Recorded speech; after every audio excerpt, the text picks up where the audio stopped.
আমার ঘনিষ্ঠ একজন কইলেন যে বিএনপি নিয়ে করা আপনার প্রেডিকশনগুলো কিন্তু মিলে যাইতেছে, আপনি কি খুশি? না, আমি খুশি না, আমি আতঙ্কিত। আমি তো বিএনপিকে ধ্বংস হওয়া থেকে বাঁচাইতে চাইছি, তাইলে বিএনপি কি ধ্বংস হইতেছে? হ্যাঁ, হইতেছে। কেমনে? আসেন সে আলাপটা করে দেখি। বিএনপি বাংলাদেশের স্বাধীনতা সার্বভৌমত্ব রক্ষার জন্য জরুরি।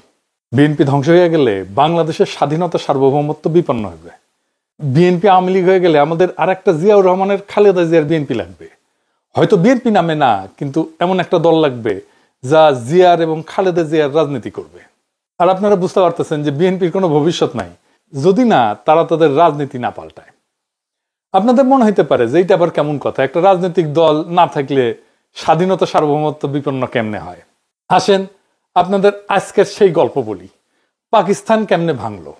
আমরা অনেক কিছু শুনছি, কিন্তু আজকে শুনবো এমন একটা দিক থেকে যে আপনারা বুঝবেন যে মুসলিম লীগ ধ্বংস হওয়ার জন্যই আসলে পাকিস্তান ভাঙছে।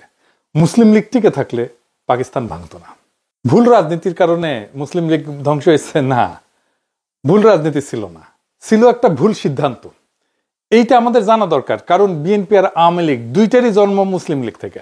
আওয়ামী লীগ আর বিএনপি হইতেছে মুসলিম লীগ আর বামের যোগফল। আসেন এবার দেখি মুসলিম লীগ বিলুপ্তির ইতিহাস। এটা একটু দীর্ঘ হবে আলাপটা, কিন্তু শুনলে ফায়দা আছে। অনেক ইতিহাস জানতে পারবেন, অনেক বিষয় জানতে পারবেন যেটা আগে কখনো দেখেন নাই। মুসলিম লীগের জন্ম 1906 সালে আমাদের ঢাকাতে, শাহবাগে। মানে মুসলিম লীগ বলতে পারেন প্রথম শাহবাগী। এই দলের জন্ম হয় নবাব সলিমুল্লাহর বাগানবাড়িতে।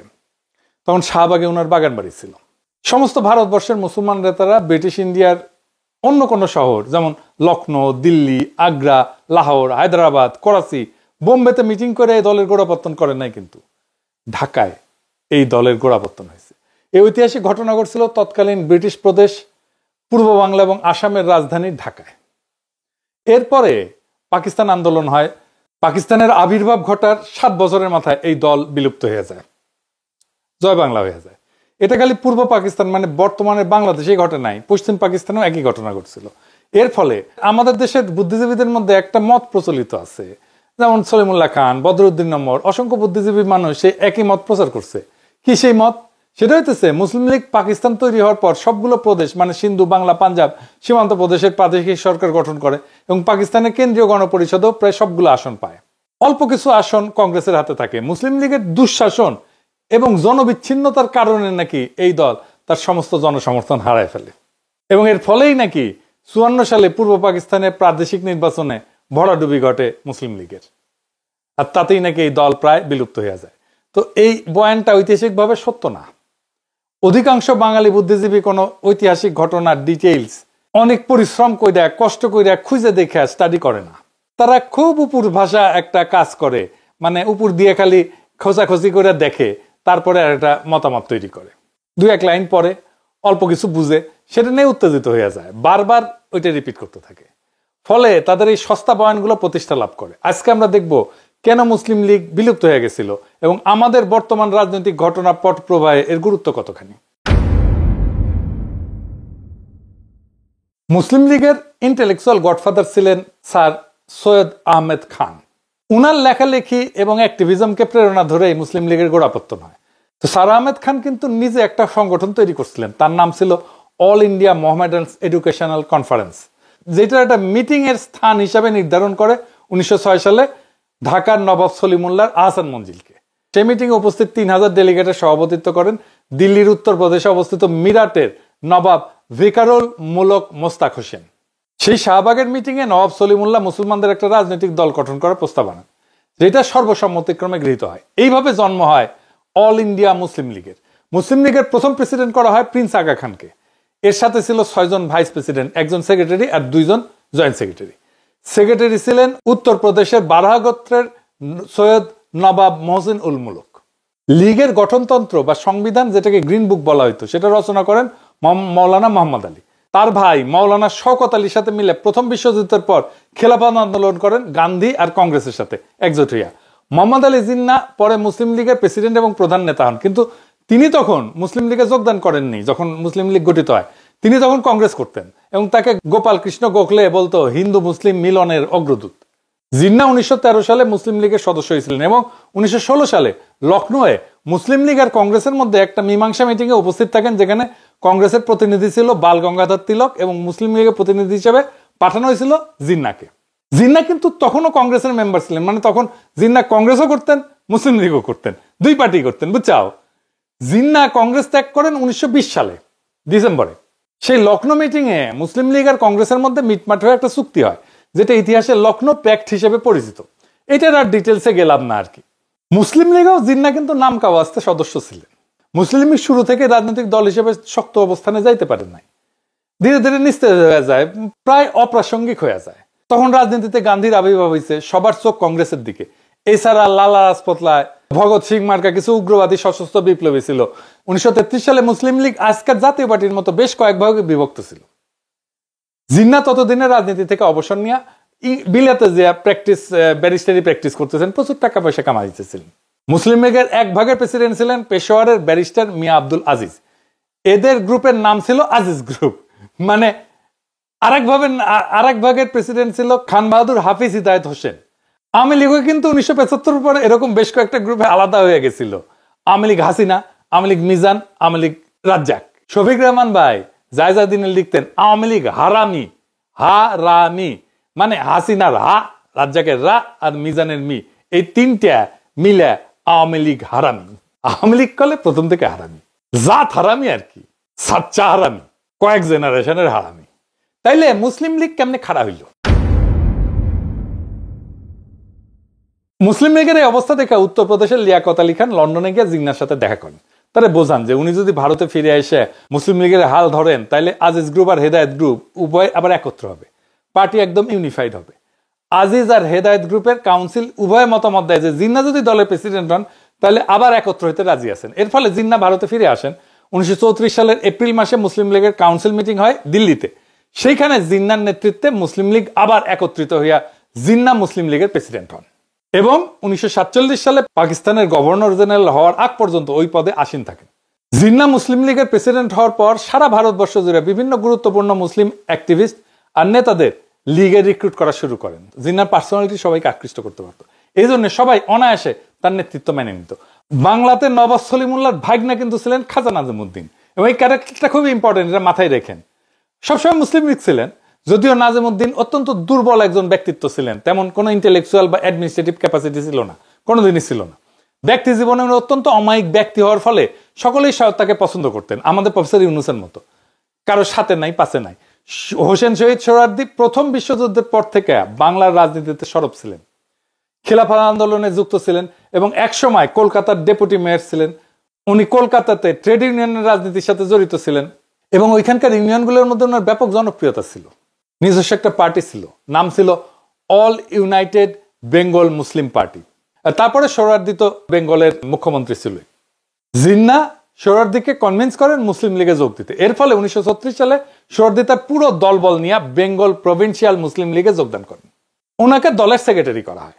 বাংলার আরেকজন বড় মুসলমান নেতা একে ফজলুল হকেরও নিজস্ব একটা দল ছিল, মানে শেরে বাংলা কৃষক প্রজা সমিতি, যেটা পরে কৃষক প্রজা পার্টি হয়।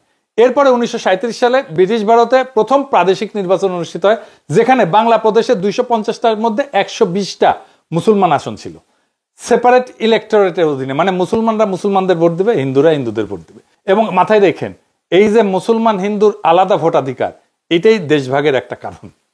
মানে মুসলমান আর হিন্দু একসাথে থাকতে পারবে না, এটাই বোঝায়। এটা গোবিন্দ প্রামাণিক আলাদা ইলেকশনের কথা বলে না, হিন্দু মুসলমান। এইটা যদি হয় তাহলে বাংলাদেশ আর একটা রাষ্ট্র থাকবে না, দুইটা রাষ্ট্র হয়ে যাবে। মাথায় রেখেন এটা। যাই হোক, এই প্রসঙ্গে আর বিস্তারিত আলাপে না যায়। তো এই 250টা আসনের মধ্যে কংগ্রেস পায় 54টা, মুসলিম লীগ পায় 40টা, কৃষক প্রজা পার্টি পায় 36টা, হিন্দু মহাসভা পায় 4টা। হিন্দু মহাসভা হচ্ছে বিজেপির বাপ আর কি। বাকি আসন স্বতন্ত্র প্রার্থী ক্ষুদ্র কয়েকটা দল যেতে। 250টা আসনের মধ্যে মেজরিটি পাইতে লাগে 126টা সিট, যেটা একক কোনো দলের ছিল না। কংগ্রেস বৃহত্তম দল হওয়ার পরেও গোড়ামি করে মুসলিম লীগ অথবা ফজলুল হকের সাথে জোট করতে অস্বীকৃতি জানায়। এর ফলে ফজলুল হক তার পার্টি নিয়ে 1937 সালে মুসলিম লীগে যোগ দেন। তাকে সাথে সাথে বেঙ্গল প্রভিন্সিয়াল মুসলিম লীগের প্রেসিডেন্ট করা হয়। সোহরাওয়ার্দী সেক্রেটারি থাকেন। মুসলিম লীগের এমপিরা তাকে বাংলার চিফ মিনিস্টার পদে সমর্থন করে। সাথে আরো অনেক স্বতন্ত্র প্রার্থী যোগ দেয়। এইভাবে আইনসভায় মেজরিটি আসে। শেরে বাংলা ফজলুল হক বাংলার প্রথম মুখ্যমন্ত্রী হন। তার ক্যাবিনেটে 10 জন সদস্য ছিল। এর মধ্যে সোহরাওয়ার্দী ছিল বাণিজ্য এবং শ্রম মন্ত্রণালয়ের দায়িত্বে। 1938 সালে তৎকালীন ফরিদপুর জেলার গোপালগঞ্জ মহকুমায় একটা জনসভা করছিলেন উনি সোহরাওয়ার্দী। সেইখানে শেরে বাংলা ছিল, সোহরাওয়ার্দী দুইজনে গেছিলেন। সেইখানে প্রথম সোহরাওয়ার্দীর সাথে তার বডিগার্ডের পরিচয় হয়। মুজিবের 38 সালে বয়স ছিল কত জানেন? 18 বছর। তার জন্ম 1920 সালে। লাড্ডাগোড্ডা মুজিব পড়তো গোপালগঞ্জ মিশন স্কুলে ক্লাস 8-এ। 18 বছর বয়সে একজন ম্যাট্রিক ইন্টারমিডিয়েট পাশ করে বিশ্ববিদ্যালয়ে প্রথম বর্ষে থাকে অথবা ভর্তি পরীক্ষা দেয়। অথচ মুজিব সেই বয়সে কোনো মতে ক্লাস 8-এ 10-এ পৌঁছে যেতে পারছে। এরকম মাল ছিল মুজিব। আর সে আবার জাতির পিতাও বটে। সেই জাতি পুঙ্গা মারা খাইবে না, তোকে পাশে বাড়ি মোগলেস খাইবে পুঙ্গা মারা। যাই হোক, তখনই মুজিবের সাথে সোহরাওয়ার্দীর আলাপ, এরপর চিঠি লেখালেখি শুরু হয়। মুজিব কলকাতায় মুভ করে পুরোদস্ত এবং সোহরাওয়ার্দী বডিগার্ড হিসেবে তার ক্যারিয়ার শুরু করে। এইভাবে মুসলিম লীগের আস্তে আস্তে ডালপালা গজাইতে থাকে। 1940 সালে লাহোরে মুসলিম লীগের বার্ষিক সম্মেলন আহ্বান করা হয়। সেইখানে লীগের সমস্ত মুসলমান নেতারা উপস্থিত থাকেন। যেহেতু ভারতবর্ষের 11টা প্রদেশের মধ্যে একমাত্র বাংলাতেই মুসলিম লীগের সরকার ছিল, তাই বাংলার মুখ্যমন্ত্রী ফজলুল হককে দিয়া ঐতিহাসিক লাহোর প্রস্তাব পেশ করানো হয়। পাঞ্জাবে মুসলমানরা সংখ্যাগরিষ্ঠ থাকার পরেও সেখানে মুসলিম লীগ এবং কংগ্রেস একদম পাত্তা পায় নাই। 1937 সালের নির্বাচনে পাঞ্জাবে ইউনিয়নিস্ট পার্টি নামে একটা বড় দল ছিল, যেটা মেজরিটি আসন যেতে, এবং পাঞ্জাবের প্রথম চিফ মিনিস্টার হয় স্যার সিকান্দার হায়াত খান। স্যার সিকান্দার হায়াতের ছেলে শওকত হায়াত খান মুসলিম লীগের জিন্নার অনুসারী ছিলেন। ইউনিয়নিস্ট পার্টির সাথে মুসলিম লীগের পরে ব্যাপক গ্যাঞ্জাম হয়। 1941 সালে দ্বিতীয় বিশ্বযুদ্ধ শুরু হইলে দিল্লিতে ভাইসরয় একটা ডিফেন্স কাউন্সিল তৈরি করে, যেটা মুসলিম লীগ এবং কংগ্রেস অফিসিয়ালি বয়কট করে। মুসলিম লীগের নিষেধ থাকা সত্ত্বেও শেরে বাংলা সেই কাউন্সিলে মেম্বার হিসেবে যোগ দেন। শেরে বাংলা কিন্তু খুবই লোভী কিসিমের মানুষ ছিলেন, যে জন্য যখন তাকে পদের লোভ কেউ দেখাইতো সেটা গিলতেন উনি। এরকম অসংখ্য উদাহরণ আছে। ফজলুল হক মানে শেরে বাংলা, একে ফজলুল হক, এই নামগুলা শুনলে কাইত হইয়া পড়ে যান না। এটা নিয়ে পরে সুযোগ পেলে আর একবার আলাপ হবে। ফজলুল হকের উপর থেকে মুসলিম লীগের সমর্থন উঠে নেওয়ার পর হক সাহেব হিন্দু মহাসভার শ্যামাপ্রসাদ মুখার্জি আর কংগ্রেসের হিন্দু মেম্বারদের সাথে জোট কইরা আরো 2 বছর মানে 1943 সাল পর্যন্ত ক্ষমতা থাকেন। এইটারে হক মুখার্জি মন্ত্রিসভা বলা হয় ইতিহাসে, মানে সেকুলার হয়েছে। শ্যামাপ্রসাদ মুখার্জি বিজেপির প্রতিষ্ঠাতা, তার মতো ইসলাম বিদ্বেষীর সাথে জোট কইরা হইলেও ক্ষমতায় থাকতেই হবে 2 বছরের জন্য হইলেও। এই হইতেছে শেরে বাংলা। এরপরে আসে 1946 সালের ফাইনাল নির্বাচন। ততদিনে সোহরাওয়ার্দী বাংলার মুসলিম লীগের সবচেয়ে এফিশিয়েন্ট এবং কর্মক্ষম নেতা হিসেবে আবির্ভূত হয়েছে। সেই নির্বাচন ছিল পাকিস্তানের ম্যান্ডেটের নির্বাচন। সেই নির্বাচনে মুসলিম লীগ ভারতবর্ষের মুসলমানদের সব আসনে প্রায় 90% আসন যেতে। বাংলাতেও ফজলুল হকের কৃষক প্রজাপার্টি একদম জয় বাংলা হয়ে আছে। শ্যামাপ্রসাদ মুখার্জির সাথে সরকার কইরা 2 বছরের এক্সটেনশন পাওয়ার পুরস্কার পান উনি। পাঞ্জাবে ইউনিয়নিস্ট পার্টির কথা বলছিলাম না, অল্প কয়েকটা আসন যেতে মুসলিম লীগের বিপরীতে। সিন্ধু যেখানে মুসলিম লীগ 1937 সালের নির্বাচনে একটা আসনও যেতে নাই, সেখানে প্রায় সব মুসলিম সিট এবার যেতে সরকার গঠন করে মুসলিম লীগ। এরপর শুরু হয় ভেজাল। বাংলাতে মুসলিম লীগের সবচেয়ে বড় অ্যাক্টিভিস্ট গ্রুপগুলোর নেতা ছিল সোহরাওয়ার্দী, যার অক্লান্ত পরিশ্রমের ফলে মুসলিম লীগ বাংলাতে বিপুল জয়লাভ করে। সোহরাওয়ার্দী ব্রিটিশ বাংলার সর্বশেষ চিফ মিনিস্টার হয় এবং সরকার গঠন করে। এরপরে 1947 সালে পাকিস্তানের আবির্ভাব হওয়ার পর শুরু হয় ভেজাল। মুসলিম লীগের ভেতরেই ভেজাল। সে ভেজালটা কি? পদ পদবি নিয়ে ভেজাল। যাই হোক, পাকিস্তান হওয়া এবং হিন্দু মহাসভা কংগ্রেসের চাপে বাংলাকে বিভক্ত করার পর পাকিস্তানে পূর্ব বাংলার প্রথম চিফ মিনিস্টার নির্বাচন করার জন্য পূর্ব বাংলার মুসলিম লীগের এমপিদের মধ্যে আবার একটা ভোট হয়। এর সাথে যোগ দেয় সিলেট জেলার 17 জন নতুন এমপি, যাদেরকে খাজা নাজিমউদ্দিন গ্রুপ এককভাবে ম্যানেজ করে ফেলে, সিস্টেম করে ফেলে।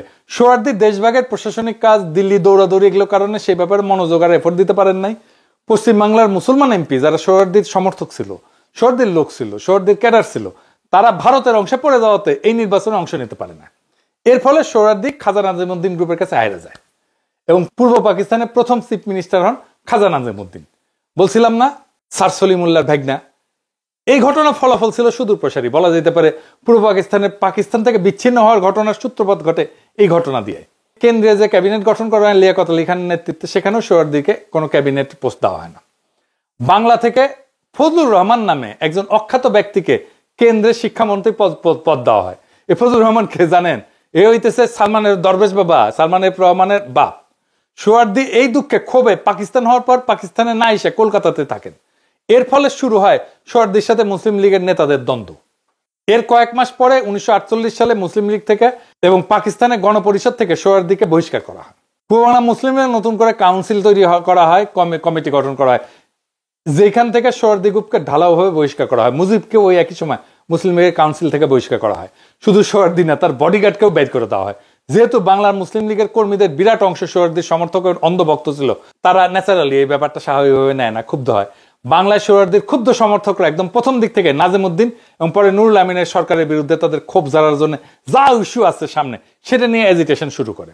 এই সোহরাওয়ার্দী যে মুসলিম লীগের উপরে রাগ ঝাড়তেছে আর পূর্ব পাকিস্তানের সমস্ত এজিটেশনে কলকাতায় নাড়তেছে, সেটা সে আইয়ুব খানের কাছে ওপেনলি স্বীকার করছে। আইয়ুব খানের একটা বই আছে, ফ্রেন্ডস নট মাস্টার্স, এটা সে লিখে গেছে 25 পৃষ্ঠায়, পারলে পড়ে নিন, আমি আর পুরো বিষয়তে গেলাম না আর কি। তো খাজা নাজিমউদ্দিন কেমন মানুষ ছিলেন? খাজা নাজিমউদ্দিন একটা অপদার্থ কাইসিমের মানুষ ছিলেন। তার গ্রুপের তেমন কোনো কর্মী ছিল না। এই বিরাট সংখ্যক ক্ষুব্ধ কর্মী যারা পাকিস্তান আন্দোলনে অত্যন্ত গুরুত্বপূর্ণ ভূমিকা রাখছিল আর সোহরাওয়ার্দীর সমর্থক ছিল, তারা এরপরে মুসলিম লীগ থেকে বের হয়ে নিজেরা 1949 সালে সম্মেলন করে নতুন একটা দল গঠন করে। কি সেই দল? আওয়ামী মুসলিম লীগ। এইটা এর বাংলা অংশের সভাপতি করা হয় মাওলানা ভাসানীকে, যিনি পাকিস্তান আন্দোলনের সময় আসামে ছিলেন। অল পাকিস্তান আওয়ামী মুসলিম লীগের প্রেসিডেন্ট পরে স্বাভাবিকভাবে সোহরাওয়ার্দী সর্বসম্মতভাবে নির্বাচিত হন। ভাষা আন্দোলন থেকে শুরু করে পরের সমস্ত আন্দোলন ছিল মূলত নাজিমউদ্দিন নুরুল আমিন গ্রুপের বিরুদ্ধে সোহরাওয়ার্দী গ্রুপের ক্ষোভের বহিঃপ্রকাশ। আর বাম কমিউনিস্টরা ভারতের মদতপুষ্ট হয়ে এই সময় আওয়ামী লীগের কান্দে ভর কইরা শুরু করে সমস্ত এজিটেশন এবং আন্দোলনে উস্কানি দিতে থাকে। ঠিক এখনকার সাথে মিলায় দেখেন, প্রফেসর ইউনূসকে বসান খাজা নাজিমউদ্দিনের জায়গায়, মিলে? যদি হোসেন শহীদ সোহরাওয়ার্দীকে পূর্ব পাকিস্তানের প্রথম চিফ মিনিস্টার বানানো হইতো, যেটা তার প্রাপ্য ছিল আসলে, তাহলে উর্দু কেন, হিব্রুকে রাষ্ট্রভাষা করলেও কোনো আন্দোলন হইতো না। এবার লিখে দিতে পারি, সেটা হইলে পাকিস্তান জীবনও ভাঙতো না, ভারতের কোনো ষড়যন্ত্রের কাজে আসতো না, সব মাঠে মারা যেত, বাকি সব আজগুবি বয়ান কর্পূরের মতো ভ্যানিশ হয়ে যেত। কিছু ছুটকা ছুটকা মানুষ এদিক ওইদিকে একটু আওয়াজ তুললেও সোহরাওয়ার্দীর ক্যাডাররা তাদেরকে সাইজ করে দিত, মোকাবেলা করতো। হ্যাঁ, সোহরাওয়ার্দী নিজে তো বাংলা বলতো না, বলতেই পারতোই না। নিজে পশ্চিমবঙ্গের উর্দুভাষী মুসলিম ছিলেন, বাংলা দুই লাইন বলতেও পারতো না, লিখতেও পারতো না। উনার সমর্থকরা যে বাংলা ভাষাকে রাষ্ট্রভাষা করা নিয়ে এত মাতামাতি করলো, এটার পিছনে মূল কারণ হইতেছে বাংলা ভাষা প্রীতি না, সেটা হইতেছে নাজিমউদ্দিন নুরুল আমিন গ্রুপের সরকারের প্রতি তাদের ক্ষোভের বহিঃপ্রকাশ। মুসলিম লীগ থেকে এত বড় কর্মী সমর্থকদের বাইর করে দেওয়ার ফলে বাংলা মুসলিম লীগ স্বাভাবিকভাবে অত্যন্ত দুর্বল হয়ে যায়। এর ফলে 1954 সালে বাংলার প্রাদেশিক নির্বাচনের তারিখ ঘোষণা করা হয়। নির্বাচনের আগে ফজলুল হক, যে এতদিন রাজনীতিতে চুপচাপ ছিলেন, মানে শেরে বাংলা ফজলুল হক, উনি আবার সরব হন। প্রথম নির্বাচনে মুসলিম লীগে যোগ দিয়া লীগের প্রার্থী হিসেবে মোকাবেলা করতে চান। পরে যখন দেখেন লীগের কর্মী সমর্থক একদম কমে গেছে, ঠিক তখনই বুঝতে পারে, চালাক মানুষ ছিল, ওই সময় ঠিক করে আওয়ামী লীগে যোগ দেবে। আওয়ামী লীগের প্রস্তাব লুকে নেয় এবং শেরে বাংলাকে তাদের চিফ মিনিস্টার ক্যান্ডিডেট করার প্রস্তাব দেয়। কেন্দ্রের সোহরাওয়ার্দী আর বাংলায় ফজলুল হক তাদের নেতা হবে, এরকম একটা সমঝোতা হয়ে যায়। তখন লীগের মধ্যে সেকেন্ডের একটা ভাঙন হয়, খুব ইন্টারেস্টিং। আপনার ঘটনা শুনছেন কিন্তু বিস্তারিত হয়তো জানেন না। সোহরাওয়ার্দীর বডিগার্ডের গুন্ডামির গল্প, আসেন এটা শুনে দেখি। বাংলার চিফ মিনিস্টার নুরুল আমিনের সাথে মুসলিম লীগের আর একটা উল্লেখযোগ্য গ্রুপের গ্যাঞ্জাম মারামারি হয়, যার নেতা ছিল ফরিদপুরের ইউসুফ আলী চৌধুরী, ডাকনাম ছিল মোহন মিয়া। এই নামে উনি পরিচিত ছিলেন। মোহন মিয়া মুসলিম লীগ থেকে তার অবশিষ্ট কর্মী সমর্থক নিয়ে বের হয়ে হক সাহেবকে বুঝান যে মুসলিম লীগ আওয়ামী লীগ কোনোটাতে যোগ দেওয়া উচিত হবে না, আমাদের নতুন একটা পার্টি করে আওয়ামী লীগের সাথে জোট করতে হবে। ফজলুল হককে যে যা বোঝায় উনি তাই বুঝেন, আর ওনার যেখানে লাভ সেখানে উনি যান। মোহন মিয়ার বুদ্ধিতে মুসলিম লীগের অবশিষ্ট কর্মীরা ফজলুল হকের নেতৃত্বে কৃষক শ্রমিক পার্টি নামে একটা নতুন পার্টি গঠন করে। এরপরে কৃষক শ্রমিক পার্টি আর আওয়ামী লীগের মধ্যে যুক্ত ফ্রন্ট গঠন করা হয়, সাথে আরো দুই একটা চুটকা চাটকা পার্টি এসে যোগ দেয়। স্বাভাবিকভাবে 54 সালের নির্বাচনে যুক্ত ফ্রন্ট বিপুল সংখ্যাগরিষ্ঠতা পায় এবং মুসলিম লীগ ভ্যানিশ হয়ে যায়। তবে যুক্ত ফ্রন্টও বেশি দিন টেকে নাই, হক সাহেবের এখানেও গুটিবাজি করে এবং আলটিমেটলি আওয়ামী লীগ আর কৃষক শ্রমিক পার্টির মধ্যে জোট ভেঙে যায়। তাদের মধ্যে সংঘাত মারাত্মক আকার ধারণ করে। তার ফাইনাল আউটকাম হচ্ছে 1958 সালে ঢাকাতে সংসদের ভেতরে দুই দলের মারপিট হয় এবং ডেপুটি স্পিকার শাহেদ আলীকে পিটায় হত্যা করা হয় পার্লামেন্টের মধ্যেই। এবং এই মারামারিতে সোহরাওয়ার্দীর বডিগার্ড অংশ নেয় শঙ্কর মাছের লেজের চাবুক নিয়ে। তার ব্যাগের মধ্যে এটা সবসময় থাকতো, হ্যাঁ সবসময় থাকতো আর কি, হ্যাঁ বেডরুমও থাকতো। এটা দিয়ে আবার বিডিএসএম ইউজ করতো কিনা জানি না, বিডিএসএম কি গুগল করেন, সবকিছু কয়া দেওয়া যাবে না। যাই হোক, মুসলিম দিক থেকে কর্মী সমর্থক নেতাদের এই দুই দফা ভাঙনের ফলে দলটা একদম নিঃশেষ হয়ে যায় এবং এটাই তাদের বিলুপ্ত হওয়ার একমাত্র কারণ। আমাদের যে প্রচলিত বয়ান যে মুসলিম লীগ জনবিচ্ছিন্নতার দুঃশাসনের কারণে একটা নির্বাচনে হেরেই বিলুপ্ত হয়ে গেছে, সেটা ভুয়া একটা বয়ান। এটা আজকে বুঝলেন তো, একেবারে চোখে আঙুল দিয়ে দেখাই দিলাম। এইবার আসেন বাংলাদেশের বর্তমান রাজনীতির সাথে বিএনপির সাথে এটার কি সম্পর্ক। ডাকসুতে বিএনপি যে মারাটা খেলো না, এই মারা আগামীতে সে খাইতেই থাকবে যদি সে তার খাইসলত না বদলায়। ভোটের রাজনীতিতে বিএনপির আসল জায়গা, ভোটের জায়গাটা হচ্ছে যেটাকে কনস্টিটিউয়েন্সি বলা হয়, সেটা হচ্ছে তার মুসলিম ভোট, মুসলিম জাতিবাদী ভোট, সাধারণ মুসলমানের ভোট। এক অর্থে এইটাই জিয়াউর রহমানের বিএনপি এবং তার রাজনীতি, এটা এক অর্থে বিএনপির পিতৃ পরিচয় বটে। আর এইবার বিএনপি তার বাপের পরিচয় অস্বীকার করে আওয়ামী লীগের রাজনীতিতে মাথা ঢুকাইতে গেছিল, হাসিনার ফেলে দেওয়া গু খাইতে গেছিল। বিএনপির এই প্রো ইন্ডিয়ান রাজনীতি করতে যাওয়ার কারণে তার মুসলিম জাতীয়বাদী কনস্টিটিউয়েন্সি থেকে পুরো আইসোলেটেড হয়ে গেছে। আমি আগে কইছিলাম বিএনপি জাতীয় সংসদ নির্বাচনে জেতার চান্স কম, কইছিলাম না? এখন আমি শিওর বিএনপি জিতবে না, সরকার গঠন করতে পারবে না। এডিটর সাহেব বিউ গলে না বিষণ্ণ সুর দেন না, এরা মেলা দিন শুনি না, তো বিদায়ের একটা সুর দেওয়া ভালো আর কি, ক্ষমতা আসার আগেই ক্ষমতা থেকে আল। আমি কইছিলাম যে বিএনপি ইন্ডিয়া তাদের প্রচুর গব্য, নিজের বিএনপি নিজের মারিছে, অনেকে তত্ত্বা নিতেছে ছাত্র সংসদ নির্বাচন আর জাতীয় সংসদ নির্বাচন এক জিনিস না। এরাই কইছিল বট বাহিনী ভোট দিলে শিবির জিতবে, শিবিরের জনসমর্থন নাই, আছে বট বাহিনী। তত্ত্ব জানার আনুক কাম যা হওয়ার সেটা হয়ে যাবে ইলেকশনের সময়, ওই দিন বুঝবে। ডাকসু ইলেকশনের মধ্যে দিয়ে বাংলাদেশের সাধারণ মুসলমানরা তার রাজনৈতিক এজেন্সি খুঁজে পাইছে, সে নিজে রাজনৈতিক ভাবে শক্তিশালী হয়েছে, সে জাতীয় নির্বাচন ও ব্যালটে রায় দিবে। আর বিএনপির বাইরের রাজনৈতিক শক্তি তো বসে থাকবে না। তাহলে এখন কি বিএনপি ধ্বংস হয়ে যাবে? এই প্রো ইন্ডিয়ান পলিটিক্যাল লাইনে কোনো চান্স নাই বাঁচার। আমরা চেষ্টা করছি, লাভ হয় নাই। 2 নম্বর হইতেছে বিএনপি ইতিমধ্যে নিজেকে অকৃতজ্ঞ একটা দল হিসেবে প্রতিষ্ঠিত করে ফেলছে। জামাতের সাথে জোট করে এতদিন রাজনীতি করে সে জামাতের সাথে যে আচরণ করছে, আবার আমাদের সাথে এই হাসিনা বিরোধী আন্দোলনে আমাদের এত বেনিফিট পাইছে, আমাদের এত সাপোর্ট পাইছে, এক সময়কার রাজপথের সহযোদ্ধা তাদের সাথে যে আচরণ করছে, তার সাথে কোনো রাজনৈতিক দল কোনো ইন্ডিভিজুয়াল ঐক্য করবে না। সিপিবি তো আওয়ামী লীগের কুসুম বিরোধিতা করছে, কিছু বলছে হাসিনা সিপিবি কে? জাফরুল্লাহ ভাইও তো কম হাসিনা বিরোধিতা করে নাই, কিছু বলছে হাসিনা? বলে নাই, কারণ জাফরুল্লাহর সাথে শেখ মুজিবের একটা সম্পর্ক ছিল। এক সময়ের মিত্রের বিষয়ে হাসিনার একটা নৈতিক অবস্থান ছিল, যেটা বিএনপির নাই। বিএনপি এই ক্ষেত্রে আওয়ামী লীগের চাইতেও খারাপ, সে রাজনৈতিক বিরোধী থেকে ব্যক্তিগত শত্রুতায় পর্যবসিত করে। তাই বিএনপির আশা আমাদের সাইডে দিতে হবে। বিএনপি একটা সিংহ, কিন্তু দুর্বল সিংহ, এইরকম হারুপাট্টি, যতগুলো ইলেকশন করবে সবগুলো হারবে। জাহাঙ্গীরনগর ইলেকশন নিয়ে কি কাণ্ডই না করলো দেখেছেন তো। চিটাগাং রাজশাহী ইউনিভার্সিটিতে পার্টিসিপেট করে কিনা দেখেন। আমাদের তাইলে কি করতে হবে? আমাদের দ্রুত একটা রাজনৈতিক ফ্রন্ট করার দিকে অগ্রসর হতে হবে, যে ফ্রন্টের কথা আমি বলছিলাম। না হলে রাজনৈতিক শূন্যতা তৈরি হবে। এই ফ্রন্টের আদর্শিক নেতা হবেন জিয়াউর রহমান, তার রাষ্ট্রচিন্তা। বিএনপি কোণঠাসা বা নিষ্ক্রিয় ট্রু ন্যাশনালিস্টরা তাদেরকে একটা স্পেস দিলে তারাও চলে আসবে দলে দলে। বিএনপিতে সত্যিকারের পলিটিক্যাল ট্রেনিং আছে, রাজনীতি করে আসছে, এরকম লোক গুরুত্বপূর্ণ পজিশনে নাই, পলিসি মেকিং এ নাই। থাকলে হাসিনা উৎখাতের লড়াই সেই বিএনপি নেতৃত্ব দিত, পারে নাই নেতৃত্ব দিতে। মুসলিম লীগ থেকে জন্ম নেওয়া আওয়ামী লীগ জয় বাংলা হয়েছে, আর এক দল জয় বাংলা হওয়ার পথে। বাংলাদেশের রাজনৈতিক ইতিহাস আমাদেরকে দেখায় যে দল তার শেকড় জনগণের আসল কনস্টিটিউয়েন্সি থেকে বিচ্ছিন্ন হয়ে যায়, সে দল টেকে না। মুসলিম লীগ তার উদাহরণ। আর আজ বিএনপি সেই ক্রুশিয়াল ভুলের পুনরাবৃত্তি করছে, নিজের অস্তিত্বের মাটিকে অস্বীকার করে প্রো ইন্ডিয়ান লাইনে গিয়ে জামাতের সাথে অমানবিক সম্পর্ক তৈরি করছে। তার এক সময় রাজনৈতিক সহযোদ্ধাদের সাথে অমানুষের মতো আচরণ করছে। বিএনপি নিজের ঘর নিজেই ভাঙছে। কিন্তু তার মানে এই না জিয়াউর রহমানের রাজনীতি হারায় যাবে। জিয়াউর রহমান যেমন বাকশালের ধ্বংসস্তূপ থেকে নতুন রাষ্ট্র চিন্তা দাঁড় করেছিলেন, আজ তার চিন্তাধারার মধ্যে আছে বাংলাদেশকে বাঁচানোর শক্তি।